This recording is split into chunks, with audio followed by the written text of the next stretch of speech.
Hi everybody, this is Judy at Judy in the Kitchen. Today we're talking about salt and symptoms of too much salt in the diet. A lot of us do consume way too much salt, and hence the body has to work really hard, especially the kidneys, in order to get that out of the system. And it takes a lot of work on the part of the kidneys in order to do that. Signs that we have eaten too much salt can occur quickly after a meal.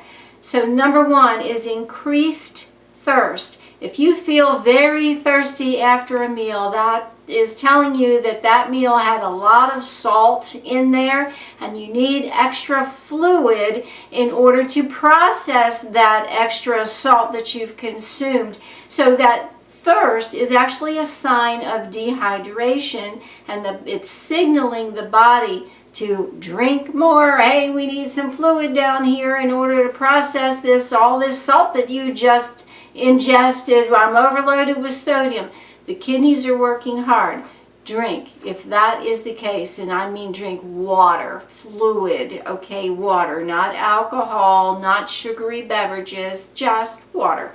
Other symptoms of having eaten too much salt include swollen feet or swollen hands, a possible headache, this is only in some cases but not all, and a rise in blood pressure. So if you have any of those symptoms, that may mean that you're ingesting too much salt in the diet.